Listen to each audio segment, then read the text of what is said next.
다 같이 찬송가 1장을 함께 찬송하시면서 수요기도로 나아가겠습니다. 일어나시죠.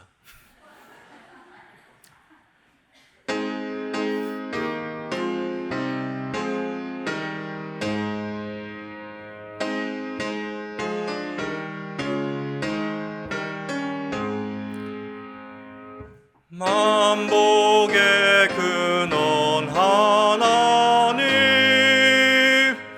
온 백성 찬송 드리고 저 천사여 찬송하세.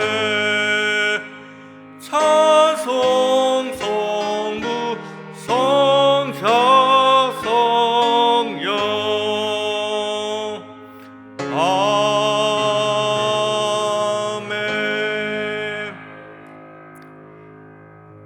사랑과 은혜가 풍성하신 하나님 아버지, 주님께서 주시는 은혜를 따라서 하루하루 살아가는 저희에게 또 주일 지난 3일날 우리가 함께 수요기도회로 모일 수 있도록 인도하시니 감사드립니다. 하나님의 은혜를 따라가는 믿음의 사람들 되게 하여 주시고, 오늘도 말씀을 우리의 삶 가운데 심는 부지런한 농부와 같은 삶을 살아갈 수 있는 우리가 될 수 있도록 인도하여 주옵소서. 오늘도 하나님께서 주시는 큰 은혜를 기대하며 우리 구주 예수 그리스도의 이름으로 기원하옵나이다. 아멘. 앉으시겠습니다. 찬송가 200장 함께 찬양하겠습니다.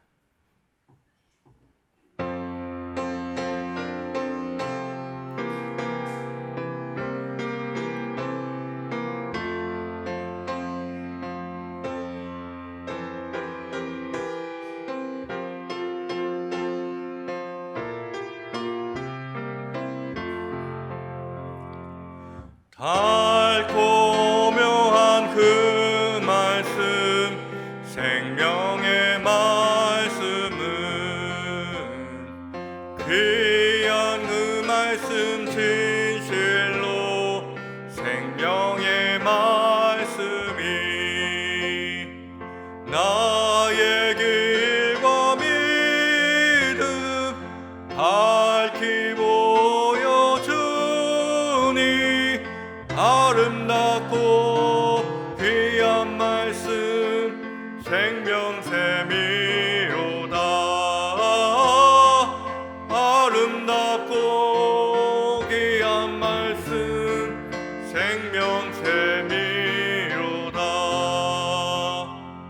귀한 주님의 말씀은 내 노래 되도다. 모든 사람을 살리는 생명의 말씀은 값도 없이 받아 생명길을 가니 아름답고 귀한 말씀 생명샘이로다. 아름답고 귀한 말씀 생명샘이로다. 널리 울리어 퍼지는 생명의 말씀은 마음의 용서와 평안은 골고루 주나니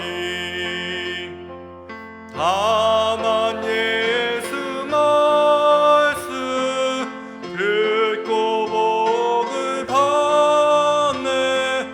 아름답고 귀한 말씀 생명샘이로다. 아름답고 귀한 말씀 생명샘이로다.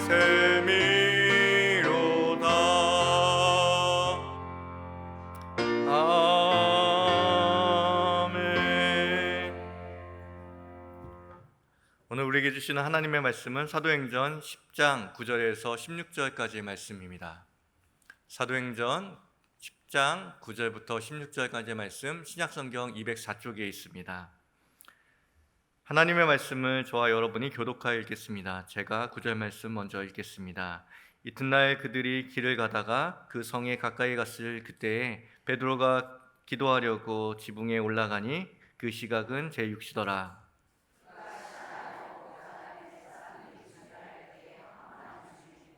하늘이 열리며 한 그릇이 내려오는 것을 보니 큰 보자기 같고 내 귀에 메어 땅에 드리웠더라.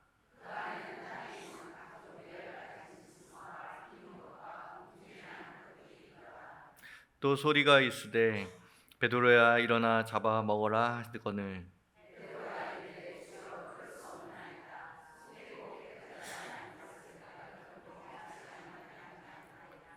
두 번째 소리가 있으되 하나님께서 깨끗하게 하신 것을 내가 속되다 하지 말라 하더라.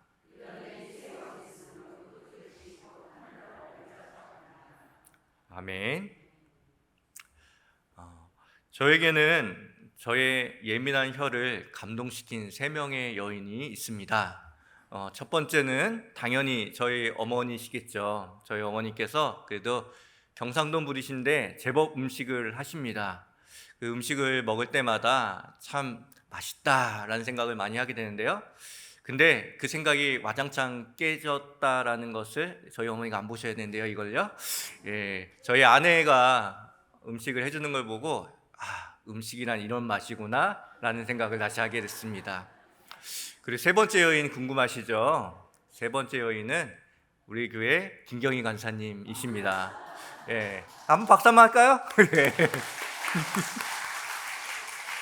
다들 먹어보신 분들 그리고 또 앞으로 먹으실 분들만 박수 치신 것 같습니다. 이렇게 맛있는 음식을 먹을 수 있다라는 것, 그리고 그 음식을 어렸을 때부터 경험할 수 있다는 게 얼마나 큰 축복인지, 또 교육자로서 밖에서 식사를 늘 뭘 먹을까 고민하지 않고 늘 맛있는 음식으로 또 교회 식당에서 섬겨주시는 김경희 간사님과 그리고 우리 식당 봉사팀들 다 이 자리를 빌어서 감사드립니다. 오늘 제목은 먹음과 복음이라고 정했습니다. 특별한 것은 아니고, 오늘 본문을 보면 저도 오늘 먹는 이야기를 했던 것처럼 사실 사람들은 제각각의 이유로 먹는 것에 대해서 진심입니다. 여러 가지를 먹게 되죠. 근데 우리가 일상을 살면서 잠자는 시간은 가장 많은 시간을 사용하지만 정기적으로 가장 반복적으로 가장 많이 하는 것이 먹는 것입니다. 그만큼 먹음은 일상의 용어이고, 그리고 또한 그런 일상적인 삶들 가운데서도 매우 중요한 선택과 또 여러 가지 그런 선택들 가운데 놓여져 있다는 것이죠. 근데 저만 음식에 먹는 것에 진심인 것이 아니라 성경도 먹는 것에 진심인 것을 보게 됩니다. 성경도 음식을 중요하게 다루는데요, 하나님께서 인간에게 처음 주신 것이 먹을거리입니다. 창세기에 보면 먹을거리를 너에게 주노라 라고 말씀하시거든요. 그 공교롭게도 우리 인간이 첫 번째로 죄를 지은 것도 선악을 알게 하는 나무를 먹게 된 것이 우리의 첫 번째 죄악입니다. 그리고 아브라함을 통하여서 새로운 일들을 행해 나갔을 때 약속의 땅을 무엇이라고 표현하십니까? 젖과 꿀이 흐르는 땅이라고 말합니다. 그것도 먹을 것에 빗대어서 이야기하고 있는 것이죠. 신약은 어떤가요?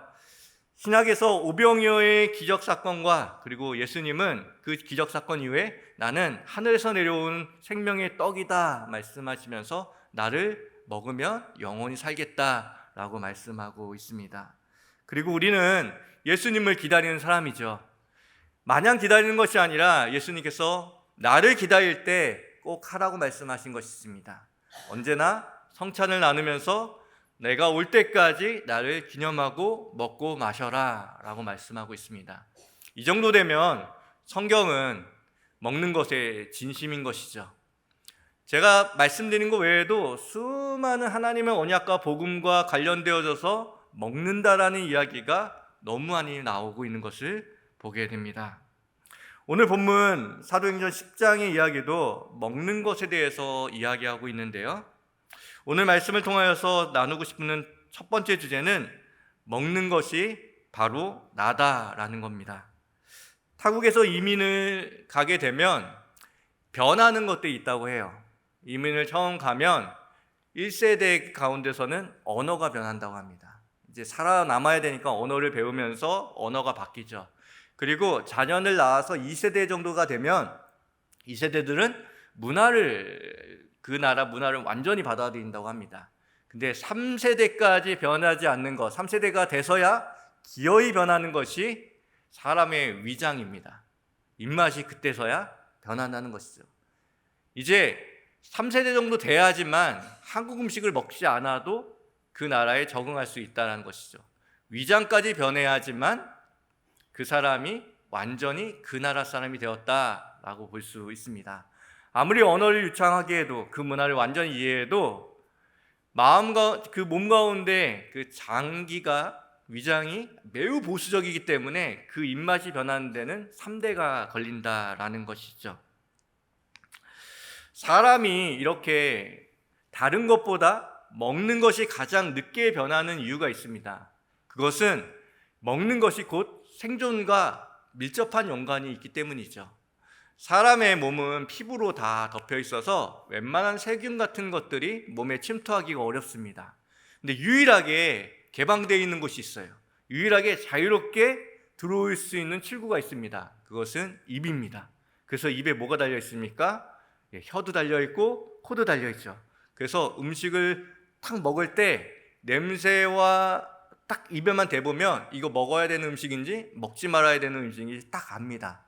그렇기 때문에 우리가 우리의 몸을 지키는 데 있어서 이 입을 지키는 것, 무엇을 먹는가를 지키는 것이 매우 중요한 것이죠.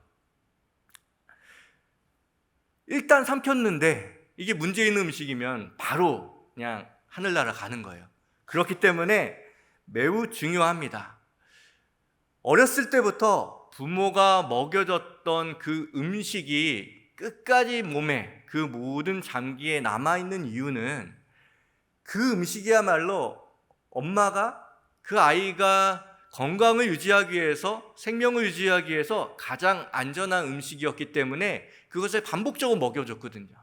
그래서 어린 시절에 먹었던 그 음식이 몸 가운데 남아있는 겁니다. 그것을 바꿔내기가 너무 어려운 것이죠. 어린아이들 키워보신 분들 다 아실 거예요. 대부분 어린아이들 키울 때 아이들은 어떻습니까? 이것저것 다 입에다가 다 넣습니다. 다 먹을 수 있는 거라고 생각해서 다 넣습니다. 그런데 어머니가 이렇게 하죠. 이거는 맘마야 하면서 먹을 수 있고, 그리고 이것은 지지야 하면서 먹지 못하게 하는 것 여러분들 다 해보셨죠. 우리는 그걸 통하여서 어렸을 때부터 먹을 수 있는 것, 그리고 내 몸을 지켜줄 수 있는 것과 내 몸을 상하게 하는 것이 무엇인지 어렸을 때부터 배워 나갔습니다. 그렇게 음식은 몸에 기억되는 가장 깊은 정체성입니다. 그리고 더 나아가 이것을 공유한 사람들이 함께 모여있을 때 우리가 그 나라 사람, 민족이라고 부르기도 하죠. 민족의 정체성을 이루어가는 것입니다. 유대인들은 기나긴 시간 동안 나라 없이 살아갔다는 것 여러분 잘 아실 겁니다. 그들은 유대민족으로서의 정체성을 지킨 것은 바로 음식이었습니다. 예수님 당시에 사람들도 땅을 잃어버렸고, 그리고 모국어인 히브리어도 잃어버려서 대부분의 사람들이 헬라어를 사용하게 되었습니다. 그리고 문화도 잃어버려서 문화적으로도 뒤엉켜서 살아갈 수밖에 없었습니다. 그렇지만 그들을 유대인 되게 하고 또한 하나님의 언약 백성 되게 했던 중요한 삶의 요소가 있었는데요, 그것이 음식이었다라는 거죠. 그래서 그 음식을 먹으면서 자신의 정체성을 기억하고 생각했다는 것입니다. 다니엘서를 보면 바벨론은 유대에서 잡혀온 소년들의 그 정체성 전체를 뒤흔들어 놓고 바꾸길 원했습니다. 그래서 무엇을 했었나요? 그들에게 옷도 좋은 것으로, 의복도 그 나라의 바벨론의 제국의 옷을 입히고, 언어도 배우게 하고, 학문도 익히게 하고, 그리고 음식도 왕의 음식을 먹게 함으로 이 바벨론 제국의 사람이 될 수 있도록 뼛속까지 그것을 개조하기 위해서 노력했습니다. 그런데 그렇게 끝까지 제국의 사람으로 변화시키려고 했었던 그 바벨론의 그런 계략들이 이 다니엘의 용감한 또 믿음의 행위를 통하여서 제지되게 됩니다. 오늘 다니엘서 1장 4절과 5절 그리고 8절 말씀을 함께 읽겠습니다.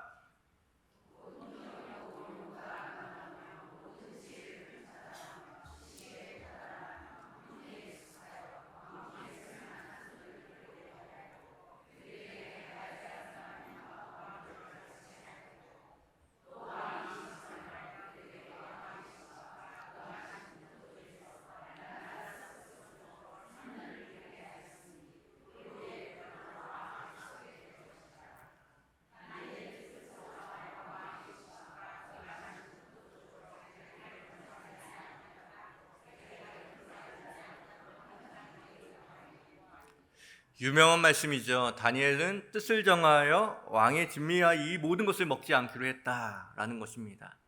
그가 하나님 말씀과 음식을 붙잡고 그 먼 타국 모든 것이 다 불투명하고 망해져 있는 이 순간에도 하나님의 선택된 백성인 것을 양손에 붙잡았던 것이 율법과 음식이었다라는 것이죠. 그것으로 자신의 정체성을 지켰다라는 것입니다. 그런 의미에서 신앙교육이 어린 시절부터 매우 중요하다는 것을 우리가 다시 한번 깨달을 수 있습니다. 우리는 세상을 살아가면서 세상의 언어도 배우고 그리고 또한 세상의 삶의 방식도 따라갈 때가 있습니다. 그러면서 점점 내가 세상에 속한 사람인지 아니면 하나님께 속한 사람인지를 잊어버릴 때가 있는 것이죠. 정체성이 혼란을 느낄 때가 있다는 겁니다.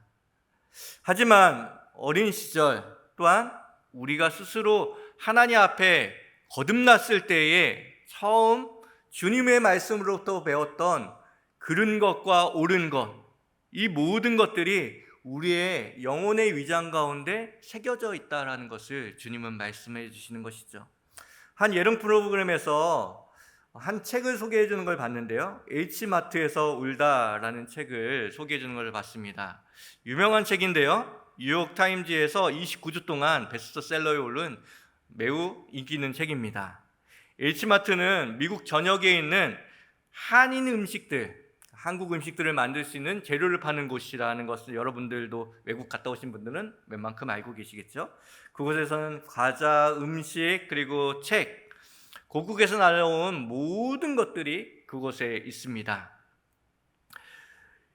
이 책을 쓴 미셀 자우러라는 사람은 한국인 어머니와 미국인 아버지 사이에서 태어났습니다.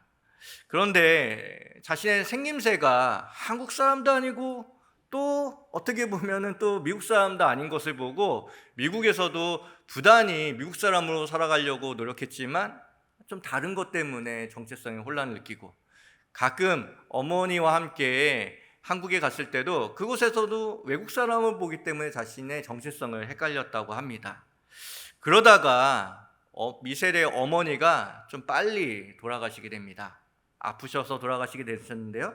아파서 돌아가게 되니까 한국과 자신을 연결해주는 그 끈이 없어진 거예요. 자신의 정체성을 이어줬던 그 한국의 끈이 사라진 것입니다. 그런데 문제가 뭐였냐면 그럼 미국 사람으로 살아가면 되는데 어머니가 해줬던 음식이 자꾸만 입맛 많은 한국 입맛인 거예요. 근데 해줄 수 있는 사람이 없잖아요. 그 먼 타국에서 해줄 수 있는 사람이 없으니까 너무 힘들었다고 하더라고요. 그러다가 유튜브에서 김치찌개를 끓이는 방법을 보고 배워서 몇 번의 실패를 거듭하고 계속 H마트에서 재료를 사가져서 막 하다가 마침내 어머니가 해줬던 그 맛이 나는 거예요. 그걸 먹자마자 엉엉 울면서 그렇게 이민 생활과 또 정체성에 대한 고민들을 담아 넣은 책이 H마트에서 울다라는 것입니다. 대부분의 이민자들이 하나같이 녹록지 않은 삶을 살면서 억울하고 지치고 힘든 날이면 어김없이 땡기는 음식이 있다고 합니다. 비싼 음식이 아니라 내가 고향에서 먹었던 어머니가 해줬던 그 음식을 먹고 싶다는 것이죠. 자신의 모든 자존이 내려가고 무너지고 힘들어지는 그 순간 가운데 자신이 누구인지를 알게끔 해주는 것이 무엇이냐면 내가 어렸을 때에 나의 생존과 나의 생명을 위해서 안전하다고 먹여줬던 그 어머니의 그 음식이 생각났다는 겁니다. 그래서 그렇게 힘든 날이면 한인들은 대부분 한국 음식점이나 아니면 H마트에 가서 장을 봐가지고 와서 한국 음식을 먹는다고 합니다. 그야말로 소울푸드죠. 우리 영혼의 허기를 채워줄 수 있는, 그냥 먹는 그 음식이 아니라 그 음식을 먹으면서 내가 누구인지를 알게 하고 내가 죽을 것 같은 나의 삶을 다시 살아나게 하는 것, 그것이야말로 소울푸드일 것입니다. 우리 인생도 마찬가지입니다. 그리스도인으로 거듭나서 살아가는 이상 우리는 세상 속에서 세상 사람처럼 살아가고 싶지만 그게 가능하지가 않아요. 왜냐하면 우리가 아무리 세상 사람처럼 똑같은 모습으로 똑같은 욕망을 따라서 살아간다고 할지라도 세상은 언젠간 우리에게 우리의 힘이 약해지고 우리의 삶에 공고한 날이 다가올 때 너 우리와 다른 사람이잖아 라고 이야기하기 시작합니다. 우리는 세상 속에서 언제나 거류민으로 살아가는 사람입니다. 성경은 우리에게 그것을 말하죠. 세상에 취해 살다가 인생의 공고한 날이 오면 어린 시절 어머니가 읽어주셨던 말씀과 그리고 예배드리라고 했던 그 잔소리가 생각날 것이고, 또한 부모님이 삶으로 직접 먹여주시던 순종이 기억날 것입니다. 그것을 먹인 자녀라면 인생의 공고한 날에 자신이 이곳에서 거류민이라는 것, 나그네라는 것들을 깨닫자마자 그는 세상에 있는 가장 좋은 것으로 자신의 정체성을 삼는 것이 아니라, 자신을 치장하는 것이 아니라 자기가 그 어린 시절에 거듭났을 때 먹었던 그 말씀을 가지고 자신이 누구인지를 분명히 찾아낸다는 것이죠. 누가복음 15장 탕자의 이야기처럼 탕자의 그 이야기는 죄에 빠진 이야기인 동시에 타국에 섞일 수 없음을 뼈저리 느끼고 자신의 정체성을 찾아서 아버지의 집으로 오는 삶의 우리들의 여정인 것이죠. 아버지의 재단이 있을 때는 주위에 많은 사람들도 들끓었지만 모든 재산을 탕진한 후에 하나둘씩 자신을 떠나버리고 홀로 남겨지게 됩니다. 결국 이방 땅에서 쥐염염에조차도 먹을지 못할 때 아버지의 집을 생각하게 되는 것이죠. 그 허기와 고난이 아버지의 집에서 먹었던 그 사랑과 그 안식과 평안을 기억하게 하는 것입니다. 자기가 이렇게 여기 있을 수 없는 사람인 것을 기억하는 것이죠. 우리의 영혼의 장기는 가장 보수적입니다. 여기서 보수적이라는 것은 가장 오랫동안 변하지 않는다는 것입니다. 주님께서 우리에게 말씀을 처음 먹여주셨을 때 하나님의 말씀 받고 이게 진짜구나, 이게 하나님이 진짜 살아계시구나 느꼈던 그 말씀이 우리의 인생의 공고한 날에 우리의 정체성이 무엇인지를 정확하게 알려준다라고 말씀하고 있습니다. 고난 속에서 떠오르는 것이 곧 나의 정체성을 말해줍니다. 시편 119편 71절 말씀 함께 읽겠습니다.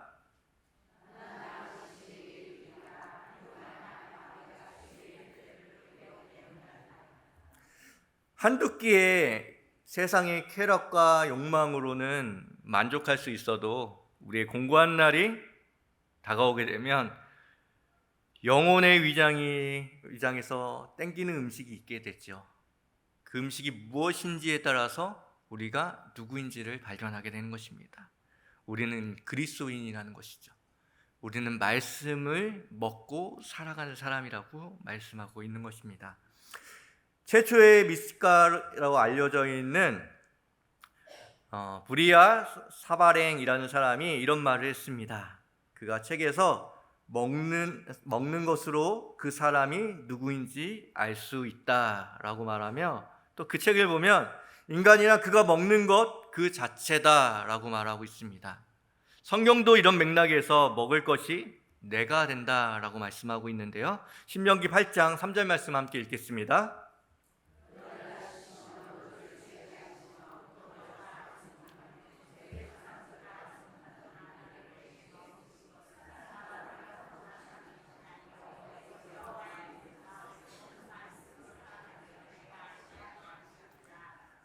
우리는 떡으로만 사는 사람이 아니라 하나님의 말씀으로 사는 사람이다 라고 말씀하십니다. 말씀이 만들어가는 사람이라고 우리에게 말씀하고 있는 것이죠. 여러분은 여러분이 평안할 때가 아니라 여러분 인생의 가장 공고한 날이 찾아올 때 여러분들은 무엇을 찾게 되십니까? 나를 도와줄 욕망? 돈? 아니면 그 욕심? 안전? 하지만 주님께서는 말씀하십니다. 네가 그리스도인이라면 공고한 날에, 가장 어려운 날에 네가 먹고 안전함과 삶을 누릴 수 있었던 그 말씀을 찾게 될 것이다. 그것이 너의 정체성이다 말씀하고 있는 것이죠.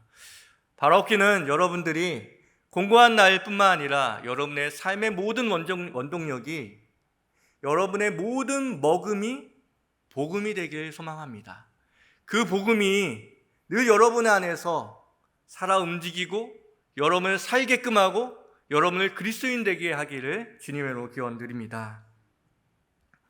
두 번째로, 복음은 내가 무엇을 먹는 것과 더불어 누구와 함께 먹느냐가 중요하다라고 말씀하십니다. 먹는 것과 먹지 못하는 것으로 정체성을 지켜오던 유대인 입장에서는 오늘 본문 사도행전 10장 속의 베드로의 환상은 금기를 깨는 것이고 부정해지는 것이며 선민으로서의 정체성을 잃어버린 일처럼 보여집니다. 그 오랜 시간 동안에 유대인으로서 자라오고 살아가고 하나님의 선택된 백성으로 살아가는데 결정적인 요소를 제공했던 그것을 깨버리라고 하는 하나님의 도전이 여기에 있는 것이죠. 오늘 본문 13절과 14절 말씀 함께 읽겠습니다.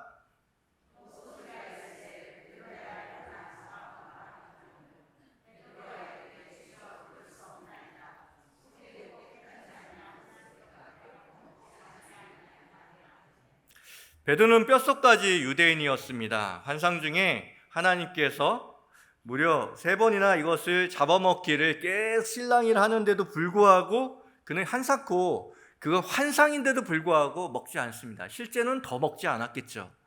환상에서조차도 그것을 거부하며 하나님과 실랑이를 하고 있는 모습을 보게 됩니다.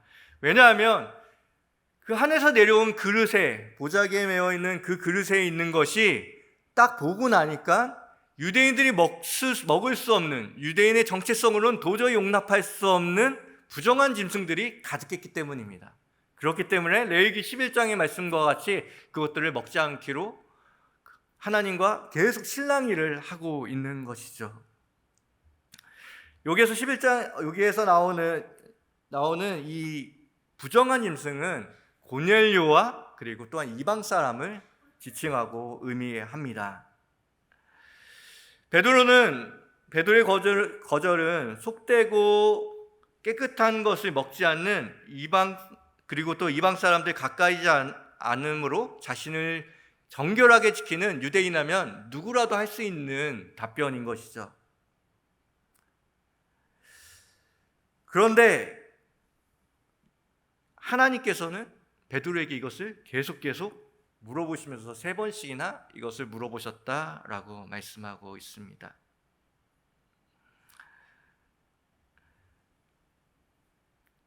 베드로는 계속된 거절 속에서 자신이 무언가를 깨닫지 못하고 있다는 사실을 이 환상을 통해서 알게 됩니다. 근데 이 환상은 우리에게도 너무나도 중요하고, 그리고 복음이 복음되게 하는 것, 그리고 이제 교회로부터 시작되어지는 새로운 시대가 열렸다라는 것을 보여주는 디딤돌과 같은 역할을 하는 본문이 오늘 사도행전 10장의 말씀인 것이죠. 자신을 더럽힐 수 없기 때문에 먹지 않겠다고 말했던 그것을 말하는 사람이 누구입니까? 하나님이십니다. 그리고 주님이라고 부르는 예수님인 것이죠. 예수 그리스도의 십자가와 부활로 시작된 교회는 정함과 부정함, 레위기의 식탁을 넘어서서 거룩하게 하시는 예수님의 식탁으로 초대하고 계신 것을 우리에게 보여줍니다. 이스라엘 백성은 거룩하기를 위해서 힘쓰는 백성이었지만 그 거룩함에 도달하지는 못했기에 언제나 부정한 것을 만나면, 그것을 만지거나 먹으면, 그리고 그 부정함을 먹는 사람과 관계하기 시작하면 그 스스로도 부정해진다라는 것이 그들 안에 늘 걱정거리였습니다. 그런데 그 부정한 음식을 직접 먹으라고 하니 얼마나 놀랬겠습니까? 그런데 우리가 생각해야 하는 것은 우리는 예수 그리스도인하여서 거룩해진 사람이라는 것, 그 거룩함이 얼마나 우리의 삶과 교회에게 어떤 능력을 주셨는지를 이 본문을 통해서 우리는 볼 수 있는 것이죠. 예수님께서는 이 땅에 오셔서 죄인들의 식탁에 함께 하시고 죄인들과 세리와 병든 자와 심지어는 죽었다 살아난 사람과 함께 식사를 하실 정도로 레위기 율법과는 정말 다른 삶을 살아가셨습니다. 레위기 율법에 의하면 예수님도 그것을 부정한 것을 만졌기 때문에 부정해줘야 되는 것이거든요. 근데 부정해지긴커녕 시체를 만졌을 때에 부정해줘야 되는데, 부정한 것이 예수님께 영향을 끼쳐야 되는데 오히려 예수님의 그 거룩함과 생명이 그 죽은 자에게 생명을 줍니다. 혈류병 걸린 사람들, 유수병 걸린 사람들과 접촉하면 격리되어야 되고 부정해지는 것인데 그 옷자랑, 예수님의 옷자랑만 만졌는데도 그것이 낫게 됩니다. 세상이 죄인이라고 말하는 세리와 그 수많은 죄인들과 같이 밥을 먹을 때 같이 먹는다는 것은 그가 부정해졌다는 얘기고 그는 죄인이라는 이야기인데 오히려 그들의 삶이 변하기 시작합니다. 예수님의 식탁 가운데는 레위기의 식탁에 담지 못하는 무언가가 있다는 것이죠. 복음이 완전히 밝혀져서 그 식탁에서 복음의 식탁이 무엇을 이끌어 나가는지, 어떤 일을 만들어 나가는지, 그리고 예수 그리스도의 피로 그의 살로 새롭게 된 사람들이 어떠한 인생을 살아가는지를 우리에게 보여주고 있는 것입니다. 예수님처럼 우리가 거룩하여져서 더 이상은 우리가 이건 부정해, 이것은 죄인이야, 이방인들과는 대할 수 없어 라고 말했던 그 모든 절제된 식탁이 확 열리게 된 것이죠. 이제는 무언가가 부정하다라는 것들을 걱정할 것이 아니라 내가 그 부정한다고 여기는 그것을 회복시키는 사람으로 예수님의 식탁과 같은 그 식탁을 만들어가는 사람이라고 우리에게 말씀해 주시는 것입니다. 유대인으로서 그 부정한 짐승을 만지면 예수 그리스도 이전에 있었던 사람들은 부정해졌겠지만 예수 그리스도의 보혈과 피 가운데 있는 우리에게는 오히려 그들이 우리의 식탁 가운데 놓임으로 인해서, 함께함으로 인해서 그들의 삶이, 그들의 정체성이 우리와 동일하게 바뀌어 나간다는 것을 보여주는 것이죠. 그런데 무엇이 우리를 두렵게 합니까? 오히려 그렇게 부정하다고 여기는 것들, 또 악하다고 여겨지는 것들, 죄라고 여겨지는 것들을 다시 한번 회복시키기 위해서 우리를 이 땅 가운데 교회로 부르셨는데 왜 우리는 늘 그것에 대해서 이거 더러우니까 안 돼, 이거 부정하면 안 돼 라고 하면서 주님께서 우리에게 맡겨진 사명을 베드로처럼 왜 외면하고 있습니까? 복음은 우리를 거룩하게 만드는 것입니다. 어쩌면 베드로가 고넬료와 함께 있었던 이 사건에서 꾸었던 이 환상의 고백이 서신서의 흔적으로 남아있는데요, 베드로전서 2장 9절 말씀, 우리가 잘 알고 있는 이 말씀을 함께 같이 읽어보겠습니다.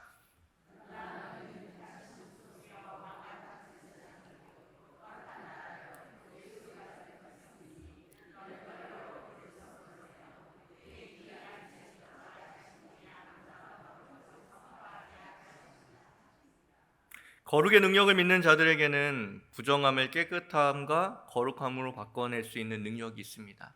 교회에게 그 권능과 능력을 주신 것이죠. 근데 교회가 위축되고 어쩌면 복음에서 잘 알고 있지만 우리의 복음의 식탁에 누가 함께 앉아야 되는지 모르기 때문에, 그것에서 관가하기 때문에 우리는 어쩌면 자꾸만 예수님의 그 십자가 이전 시대에 살고 있던 사람들, 레위기 율법에 계속 매여 있던 사람들처럼 방어적으로 살아가는 것은 아닌지 다시 한번 생각해 보게 됩니다. 주님은 우리에게 다시 한번 말씀하십니다. 이제는 무엇을 먹느냐가 그 사람의 정결함을 이야기하는 것을 넘어 그 식탁에 누가 앉아 있느냐, 그것이 우리를 세상과 구별해 줄 것이다 라고 말합니다.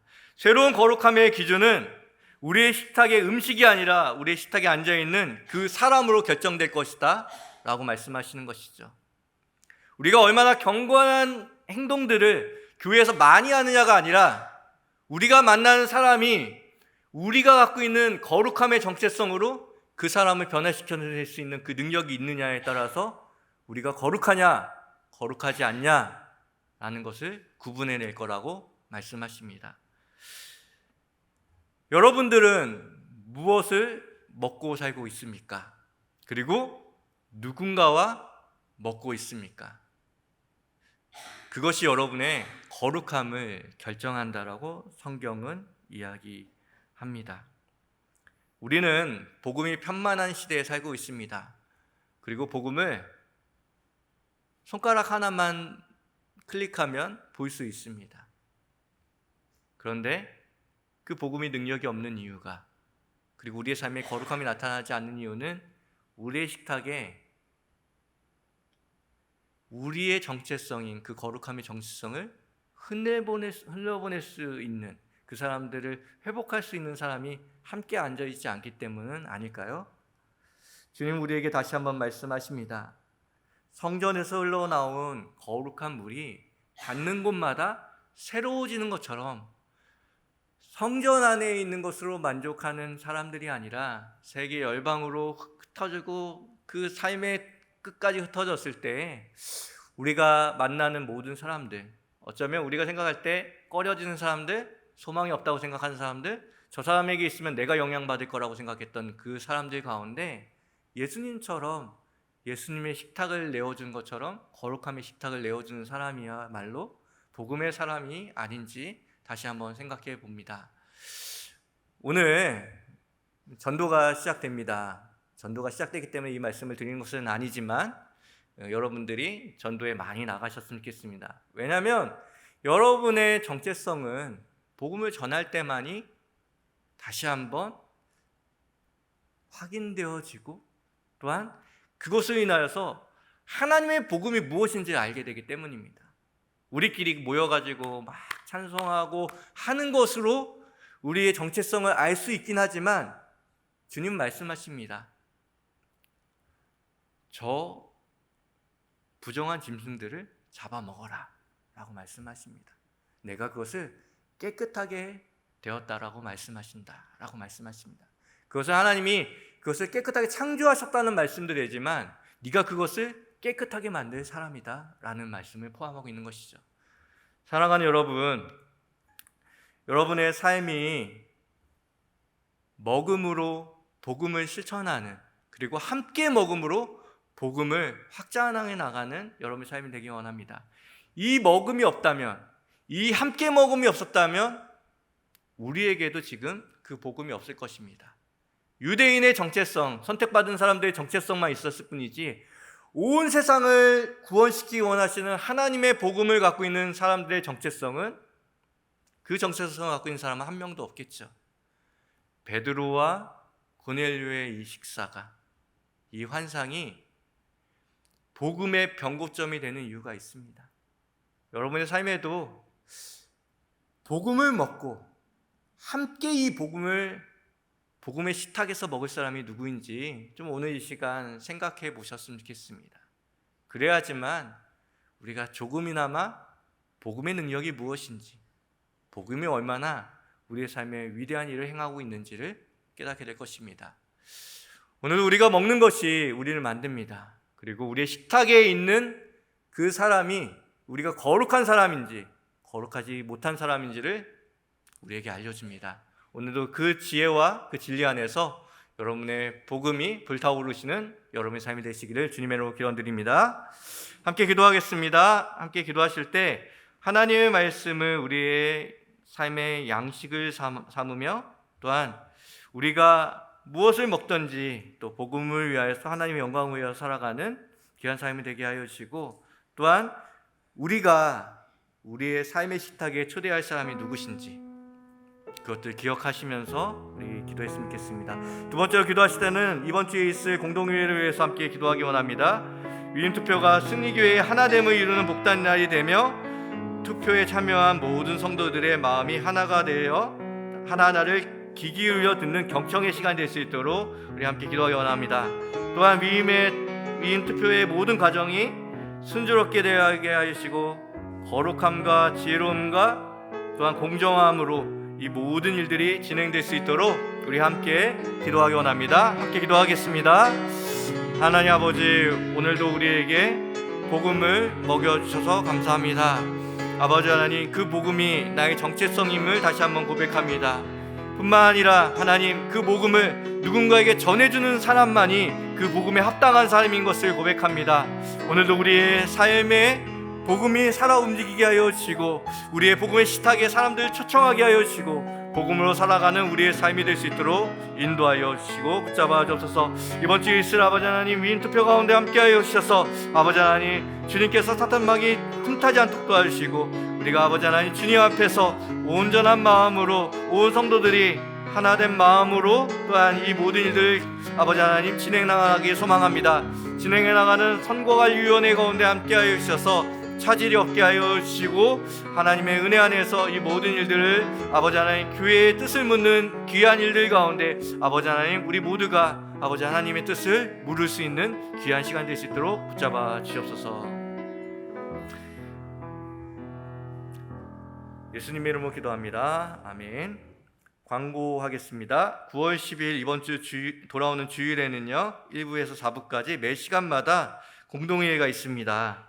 처음 해보는 것이니 우리 모두가 긴장하고 또 실수도 할 수 있는데요, 너그러운 마음으로 여러분이 잘 협조해 주셨으면 좋겠습니다. 특별히 항정직 분들은 1부랑 4부를 좀 참석해 주시면 조금 더 성관이에게 큰 도움의 손길이 될 수 있을 것 같습니다. 스마트 요람이랑 교회 요람, 교회 교인증들을 당일날도 발급해 드릴 겁니다. 긴장하는 마음 가지 마시고 기도하는 마음으로 잘 해주시고요. 그리고 순장님 통해서 혹시 자기 스마트 요람이 안 된다라고 하면 좀 교적인 문제가 있는 거거든요. 미리 사무실에서 확인하시고 저 차질에 없도록 여러분 잘 준비해 주시기 바랍니다. 한 가지 더 부탁드리는 건요, 들어오실 때, 당일날 들어오실 때 여기 통신 상황이 조금 완만하지 않을 수가 있어요. 그래서 화면 캡처를 하실 수 있는 분들은 화면 캡처를 해가지고 이렇게 잘 숨겨 놓으셨다가 이렇게 딱 찍으시면 잘 될 겁니다. 제가 걱정이 많습니다. 새벽 2시마다 자꾸 깹니다. 예, 저희 걱정을 줄여주시고 여러분들 각자가 하실 일들 잘 하시면 감사하겠습니다. 가을 특별 새벽 기도 기간 중입니다. 은혜롭게 잘 진행되어지고 또 우리가 믿음의 기도가 무엇인지를 또 볼 수 있는 귀한 시간인 것 같습니다. 함께 모여서 5가지 주제를 가지고 믿음의 기도를 가지고 기도할 때 하나님께서 우리의 기도를 사용하시고 또 우리의 기도에 능력을 주실 것입니다. 다 참석하고 계시죠? 오늘 이것만 오신 분은 없으시죠? 네, 다 참석하고 있을 거라 생각합니다. 예, 그리고 각종 2학기 양육 프로그램이 주보에 아주 자세하게 연결되어 있고 기록되어 있습니다. 잘 모르시면 사무실에 말씀하시면 알려질 테니 좀 신청하시고 양육 받으시면 감사하겠습니다. 오늘 예배가 마친 후에 여전도의 원래가 이 자리에 있고 그 수요전도의 전도대가 오늘부터 드디어 시작됩니다. 우리가 거룩함과 복음의 사람인 것을 보여줄 수 있는 시간들이죠. 준전이 여러분들도 참석하시면 매우 좋겠네요. 네, 아무튼 여러분들 같이 우리가 전도하면서 하나님 앞에 나아갈 수 있도록 도와주시고 오늘 유년부실에서 식당에서는 이제 식사가 좀 많이 진행이 돼서 유년부실에서 함께 모여가지고 기도하고 출발하오니 관심 있으신 분들은 함께 참석해 주시면 감사하겠습니다. 축도함으로 예배를 마치겠습니다. 지금은 우리 구주 예수 그리스도의 은혜와 하나님의 사랑과 성령님의 교통하심이 오늘도 우리에게 복음을 먹여주시는 주님을 의지함으로 우리의 정체성을 찾으며 또한 하나님 나라의 정체성을 온 백성들에게 전하는 거룩한 우리 승리교회 성도들 머리머리 위에 또한 그들의 삶 가운데 그들의 가정과 일터 가운데 이제로부터 영원까지 함께 하시기를 간절히 축원하옵나이다.